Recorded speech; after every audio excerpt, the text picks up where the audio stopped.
Today we're looking at Metal Gear Solid Delta on the Lenovo Legion Go. We're going to do the first 45 minutes. And to do this, we're going to set this to performance mode. And on the settings in-game, we're going to use performance mode. We've got it set to FSR. The maximum frame rate, I did go ahead and set to 60. I don't think we're going to get much higher above that anyway. All the settings are going to be low. I did turn off motion blur, depth of field, and we've got the legacy style on as well. Now, as far as the settings for the Legion Go, we've got this set to 1280 by 800 and 60 frames per second, and we're running it in performance mode. So we're just going to go ahead and let it roll. You're going to get the first 45 minutes. It's mostly cutscenes, I'm going to be honest with you. I'll put the timestamps down below where you can see a little bit of the gameplay. But for the most part, the frame rate held up a lot better than I expected to. It did jump around quite a bit between 30 and 60, but so far, at least in the first 45 minutes, seems fairly playable with the right settings. And with that, we'll roll the footage.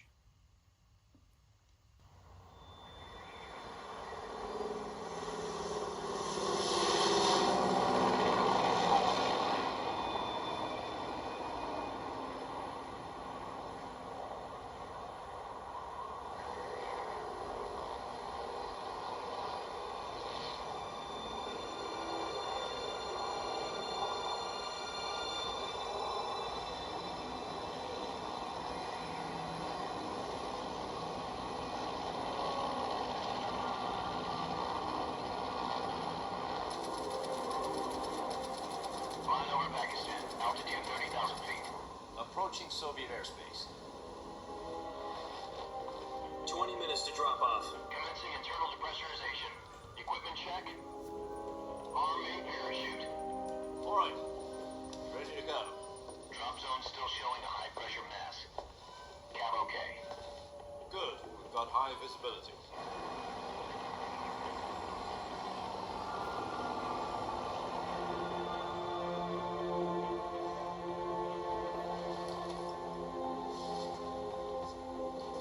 Put out that cigar. Connecting oxygen hose to interior connector. Put on your mask.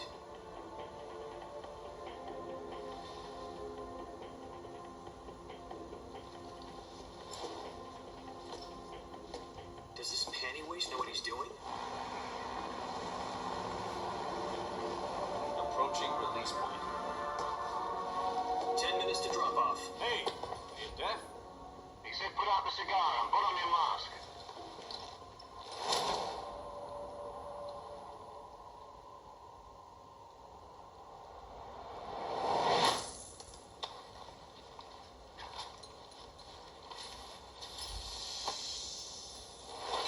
Depressurization complete. Checking oxygen supply. 6 minutes to drop off. Opening rear hatch.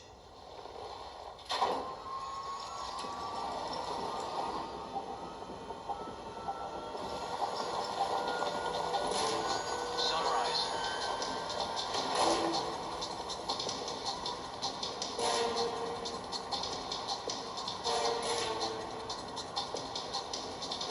External temperature minus 46 degrees Celsius. 2 minutes to drop off. Stand up. You'll be falling at 130 miles per hour. Try not to get frostbite from the wind chill. 1 minute to drop off. Move to the rear.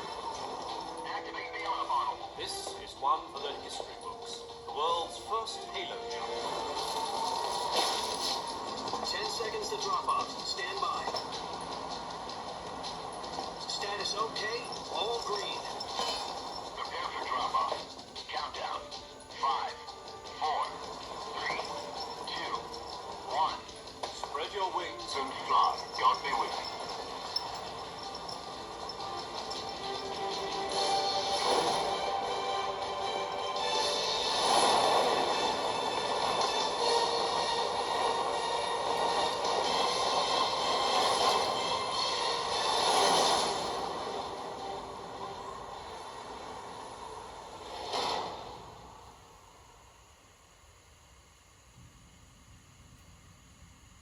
Jack, I've got some important news.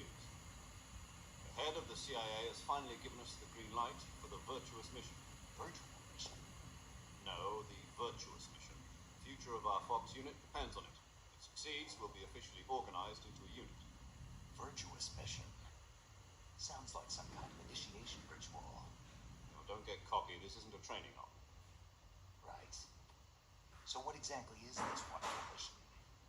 Well, about 2 years ago, a certain Soviet scientist requested asylum in the West through one of our moles. His name is Nikolai Stepanovich Sokolov. He's head of the OKB 754 Design Bureau, one of the Soviets' top-secret weapon research facilities, and the East's foremost expert on weapons development. Sokolov. Isn't he that famous rocket scientist? The very same. On April the 12th, 1961, the Soviets achieved the first manned spaceflight in history. The Earth was blue, but there was no God.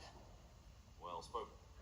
The rocket that carried Yuri Gagarin to orbit was the A-1, known as the Vostok rocket. Sokolov is said to be the man most responsible for the multi-engine cluster used in that rocket. After Gagarin's flight, Sokolov left rocket development to become the head of the newly established Design Bureau. From a lowly technician to head of a design bureau, that's quite a success story. So why do you want to defect?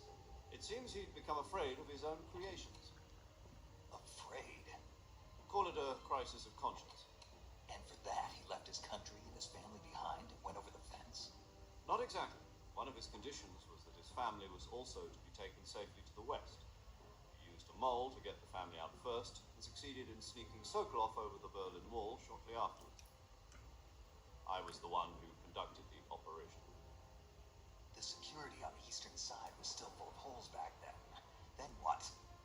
We got Sokolov over in one piece, but the whole ordeal had left him exhausted, and we checked him into a hospital in West Berlin. It took him 2 weeks and more than 600 miles to get from the research facility in the Soviet Union to Berlin. He was in no condition to say anything coherent. And it was only a week later that we had something much bigger on our hands. The Cuban Missile Crisis.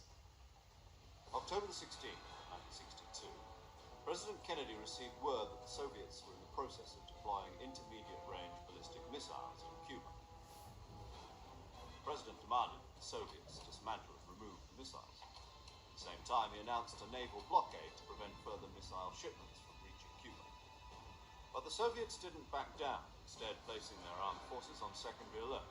Soviet transport ships carrying missiles continued on course towards Cuba. US and Soviet forces went on alert for an all-out nuclear war. Frantic negotiations were conducted through the UN's Emergency Security Council and unofficial channels to end the hair-trigger standoff. Finally, on October the 28th, the Soviet Union agreed to remove its missiles from Cuba, and so the world avoided a nuclear holocaust.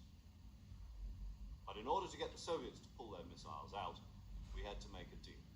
You mean the one where the US agreed to remove its IRBMs from Turkey? No. The Jupiter IRBMs deployed in Turkey were obsolete, and we were going to get rid of them anyway. They had no strategic value whatsoever to either the US or the Russians. The Turkey deal was a ruse, a cover story that was fed to the other intelligence agencies around the world. So what did the Russians really want? Sokolov. They wanted us to return Sokolov. You mean the Soviets pulled out of Cuba just to get their hands on Sokolov? That's right. What the hell was he working on? At the time, we had no idea. We were running out of time. It was either give up Sokolov or risk full-scale nuclear war. In the end, we had no choice. President Kennedy gave in to Khrushchev's demand. The next day, I got Sokolov out of the hospital, handed him over to agents on the eastern side. Sokolov kept on screaming, "Save me," until he disappeared from my sight. Then a month ago, we received some new information from one of our moles. About Sokolov? Yes. He was taken back to the research facility and forced to continue working on the weapon in question under KGB supervision. What's more, it's on the verge of completion. So what kind of weapon is it? Something to do with space rockets? No, missiles. Same technology. I guess you're right. We don't know the details, but it appears to be a new kind of nuclear device. For half a year now, the Soviets have been conducting frequent nuclear tests at Semipalatinsk. Something to do with the weapon, I assume. We're talking about a secret weapon so big that Khrushchev was ready to pull out of Cuba to get it back. Is Sokolov still in the facility? No, according to our intelligence, he's in Selino-Yazd, a place in the mountains about 3 miles to the west that's known as the Virgin Cliffs. The Virgin Cliffs? Nice name for a virtuous mission. They moved him there just recently. Why? Apparently, they're conducting a field test of the weapon, but it's our best chance to get him back. This mission would never have been possible if he was still in the research facility. This is our last chance. Sokolov must have known that too when he contacted us.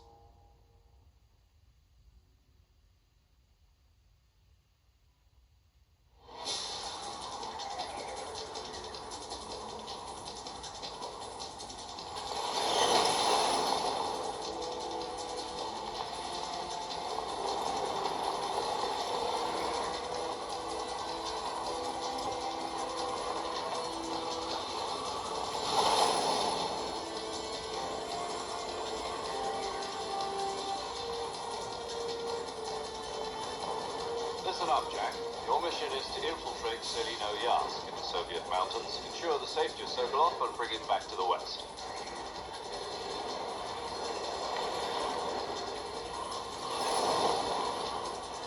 If we don't get Sokolov back before that weapon is complete, we'll be facing a major crisis. The clock is ticking.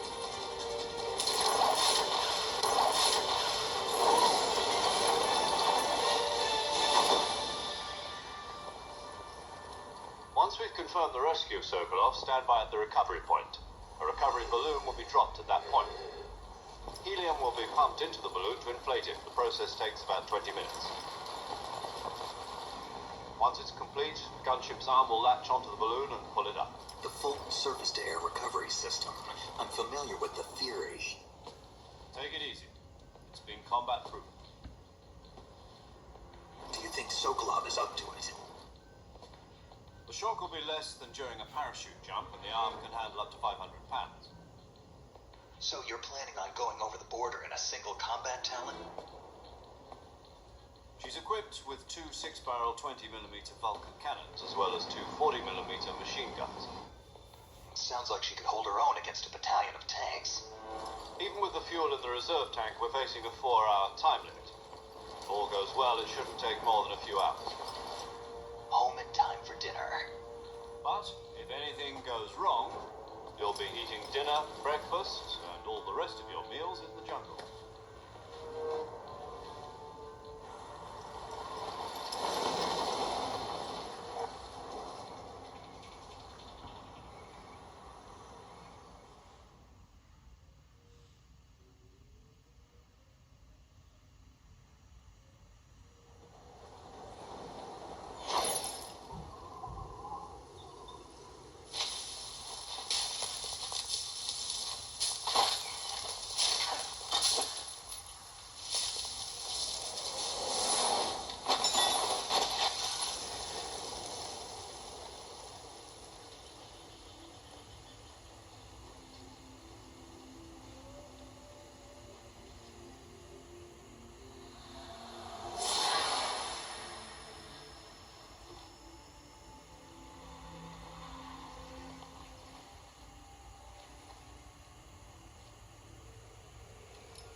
Do you copy? You're already in enemy territory, and somebody might be listening in. From here on out, we'll be using code names to refer to each other. Your code name for this mission will be Naked Snake. I'll be referring to you as Snake from now on. You're not to mention your real name. Snake? Oh, you don't like snakes? What do you mean? You've eaten one before, haven't you? In survival training? I'm glad to hear that. I don't know if I'd ever order one at a restaurant, but... Be careful, you might not have a choice. What about you, Major? What should I call you? Let's see. I'll be Tom. Call me Major Tom. This will be a sneaking mission. You must not be seen by the enemy. You must leave no trace of your presence. Is that clear? This kind of infiltration is the Fox unit's speciality. In other words, weapons and equipment to procure on site. That goes for food as well. You're completely naked, just as your name implies. Great. Now I see why you asked me if I like snakes. I suppose calling me Snake was your idea of a joke, too. No, there's a good reason for that. I'll tell you later when the time is right. Gotcha. Getting back to the subject, how exactly am I supposed to feed myself? You've been issued a knife and a tranquilizer gun. Use them to hunt for food. You'll also find some medical supplies in your backpack. Yeah, about the backpack. I lost it in a tree on the way down. I see. Well, you'd better go back and get it then. You know where it is? No problem. I can see it from here. It's stuck on a branch. To climb a tree, stand in front of a tree that's covered in ivy and press the action button. I'll be monitoring your progress over the radio. We can't risk violating Soviet airspace, but I'll be in the gunship. My frequency is 140.85. I'll give you a call if I need to talk to you. If you need to talk to me, use the send function. Okay, Snake, go get your backpack.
Snake, where do you think you're going? You can't expect to proceed with the mission without any weapons or equipment. First, you'll need to recover your backpack. It's caught on a tree to the south. Press the action button to climb the tree and retrieve your backpack. Is that clear?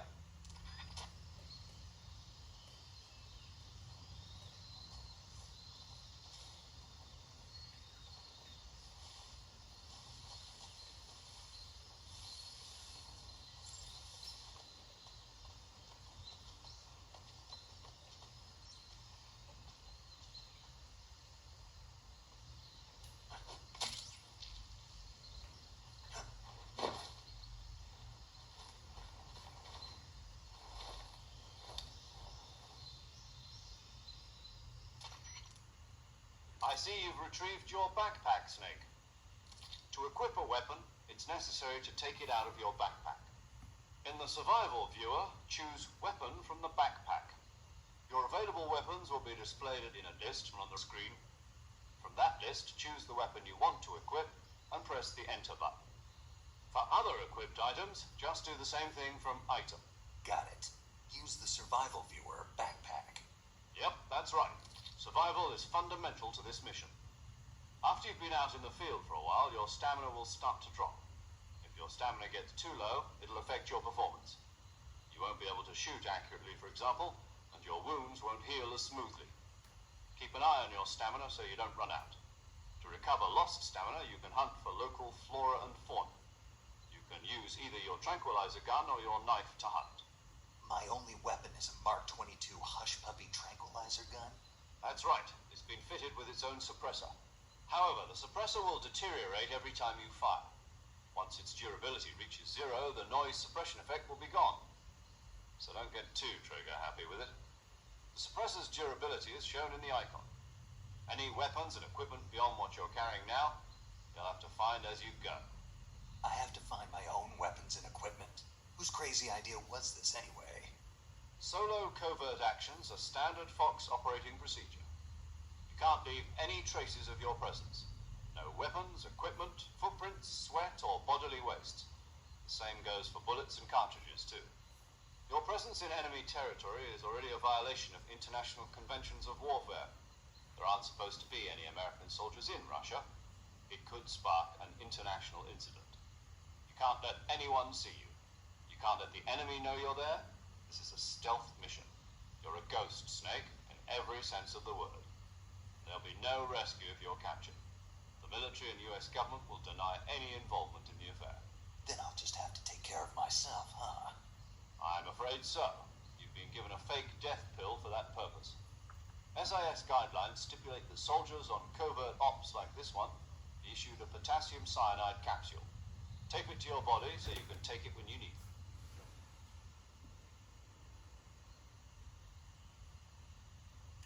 Use it if you're taken prisoner by the enemy. It'll send you into a state of false death for a short time. Fooling them into thinking that I'm really dead. So how do I come back to life? Just take the revival pill. You mean that thing they put in my tooth before the mission? That's the one. But be careful. If you remain in a state of false death for too long, nothing will be able to bring you back. Remember that. I'll keep it in mind. You said this was a solo mission, right? Right. I guess that means I can't count on any reinforcements. Correct. The mission rests entirely in your hands. A real one-man army. Relax. There's a support team ready to back you up over the radio. Who? I'll introduce them to you. This time, survival is of utmost importance. The first member of the support team will be in charge of monitoring your physical condition, acting as a medic, so to speak, as well as recording your mission data. She's a member of Fox as well, and she's here. She? Hello. Paramedic. As in a medic who comes in by parachute. Aren't you going to tell me your real name? Are you going to tell me yours, Mr. Snake? My name, huh? It's John Doe. And they call you Jack for short. You're a regular Captain Nemo. A name means nothing on the battlefield. After a week, no one has a name. What's your name? Jane Doe. Very funny. I wasn't joking, but I'll tell you my name only if you manage to make it back alive. My frequency is 145.73. She's also in charge of recording your mission data. Whenever you want to save, send a message over the reserved save frequency, 140.96. So saving lets me record my mission data. That's right. It also records the state of your health. Good to know. There's one more person I want to introduce you to, Snake.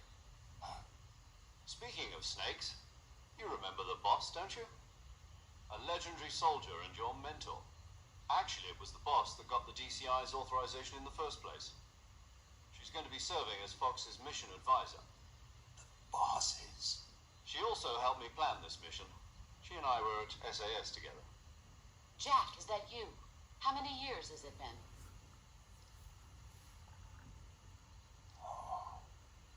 Talk to me. Let me hear your voice. It's been 5 years, 72 days, and 18 hours. You've lost weight. You can tell just by the sound of my voice. Of course I can. I know all about you. Really? Well, I don't know anything about you. What's that supposed to mean? Why'd you disappear on me all of a sudden? I was on a top secret mission. You didn't need me anymore. But there were still so many things I wanted you to teach me. No, I taught you everything you needed to know about fighting techniques. I taught you all I could. The rest you needed to learn on your own. Techniques, sure. But what about how to think like a soldier? How to think like a soldier? I can't teach you that. A soldier needs to be strong in spirit, body, and technique. And the only thing you can learn from someone else is technique. In fact, technique doesn't even matter. What's most important is spirit. Spirit and body are like two sides of a single coin.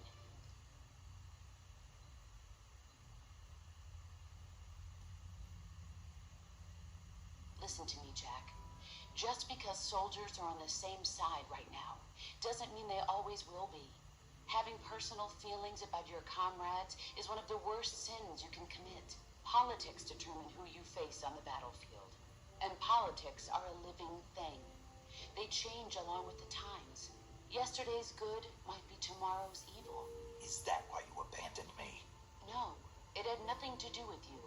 I already told you, Jack. I was on a top secret mission. A soldier has to follow whatever orders he's given. It's not his place to question why. But you're looking for a reason to fight. You're a natural-born fighter, but you're not quite a soldier. A soldier is a political tool, nothing more.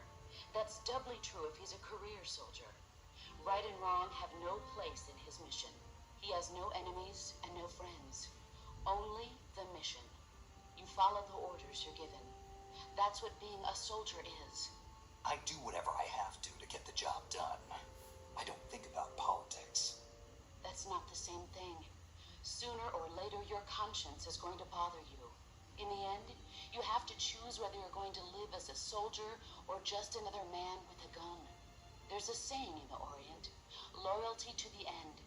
Do you know what it means? Being patriotic. It means devoting yourself to your country. I follow the president and the top brass. I'm ready to die for them if necessary. The president and the top brass won't be there forever. Once their terms are up, others will take their place. I follow the will of the leader, no matter who's in charge. People aren't the ones who dictate the missions. Then who does? The times. People's values change over time, and so do the leaders of a country. So there's no such thing as an enemy in absolute terms. The enemies we fight are only enemies in relative terms, constantly changing with the times. As long as we have loyalty to the end, there's no point in believing in anything, even in those we love. And that's the way a soldier's supposed to think. The only thing we can believe in with absolute certainty is the mission, Jack. All right, but do me a favor. What is it? Call me Snake. Snake. Oh, right. Your code name is Snake. It suits you well. That's right. The legendary unit that the boss put together during World War II was a snake. The Cobra unit, a group of heroes that brought the war to an end and saved the world. As long as you've got a legendary hero backing you up, you'll be fine. Isn't that right, Snake? Yeah, I can't think of anyone else I'd rather have with me. Oh, and one more thing, boss. Yes? It's good to hear your voice again. Same here. After all, who knows if either of us will make it out alive? Snake, you are always best at urban warfare and infiltrating buildings. But this is the jungle. Survival is going to be key. Those CQC techniques I taught you are sure to come in handy. CQC? Close quarters combat, huh? I've been in the Green Berets for the past few years. I'm probably pretty rusty. Not to worry. I'll be here to help you remember. After all, this is your first actual survival mission. I'll be supporting you over the radio. Where are you, boss? Next to the major? The boss is communicating with us by radio from aboard a Permit-class submarine in the Arctic Ocean. My frequency is 141.80. Call me if you need my advice on battle techniques. Gotcha. Your mission is to retrieve Dr. Sokolov. Dr. Sokolov is being held in an abandoned factory located to the north of your current position. Avoid heavy combat and don't let anyone see you. Don't forget that this is a stealth mission. Snake, try to remember some of the basics of CQC.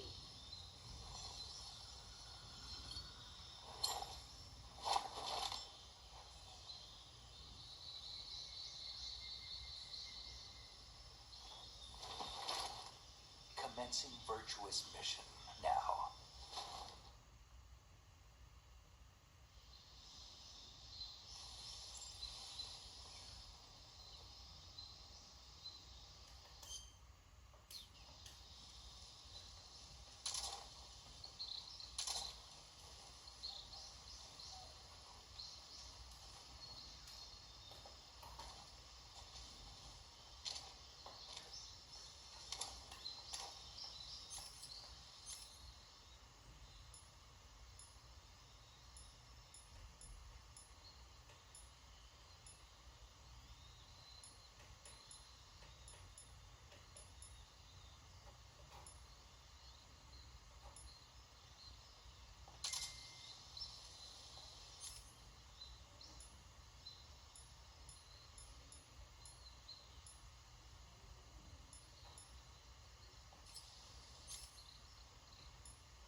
Seen a game, Snake? Hey, Snake, you ever heard of Godzilla King of Monsters? No, what is it? It's a movie. You haven't seen it? Nope. It's about this monster called Godzilla, who grows to an enormous size in a nuclear test and goes on a rampage in Tokyo. Nuclear test, huh? Then the Marshall Islands must be crawling with giant monsters right about now. It's just make-believe. Maybe that's why my pants have been so tight lately. Snake, it's a movie, not a report out of Los Alamos. I know. So then what happened? Godzilla is immune to all weapons, and humanity has no way to stop the monster. Dr. Shirazawa develops a new type of weapon, but meanwhile Godzilla is getting closer and closer to Tokyo, obliterating everything in his path. It was originally a Japanese movie, but they made an American version too. I recommend seeing the original Japanese one if you ever get the chance. It's mostly mindless fun, but it's also got a serious anti-nuke message as well. Where can I see the original? You'll just have to go to Japan. Really? That's too bad. And if you wait 40 years, you might be able to see it in America too. It might even win awards all across the globe in 60 years. Why's that? 2024 will be Godzilla's 70th birthday. You think they're still going to be making Godzilla movies then? Of course. Everybody loves Godzilla. You sure know a lot about movies. I don't suppose you're the movie-watching type, are you? Not really. Okay, then I'll tell you everything I know. When the going gets tough, movies can save your life. It's always good to be able to look at things from a different perspective when you get in a jam. That's the magic of movies. No kidding. Well, I guess it might at least make a nice distraction. That's the spirit, Snake. Have a little fun.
Camouflage is an indispensable tool when you're sneaking through the jungle.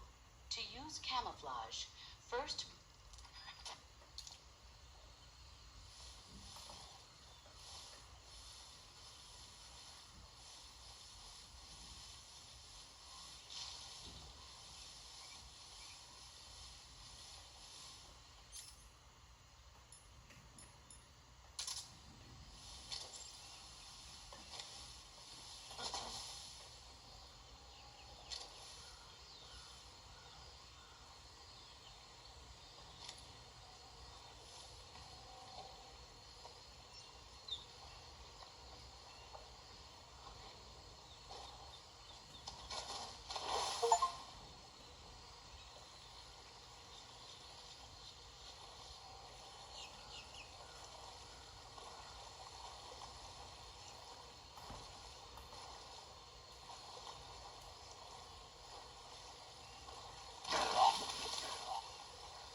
Major. I've spotted 2 enemy soldiers. They're probably KGB troops sent to guard Sokolov. AK-47s and grenades.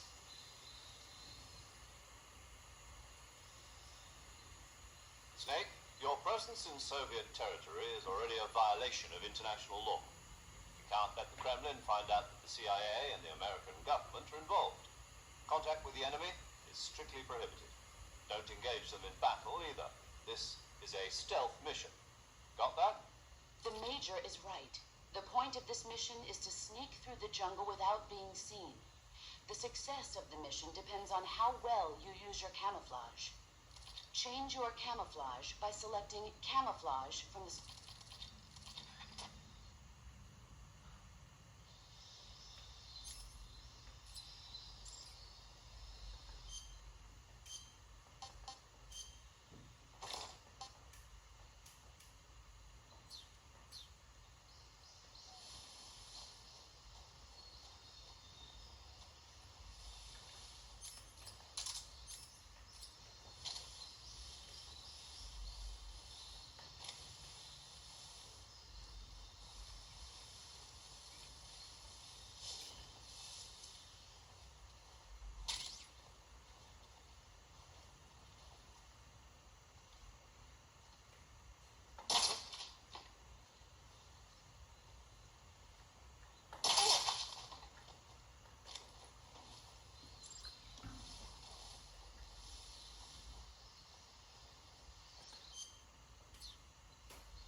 to say... Snake, do you know the creature from the Black Lagoon?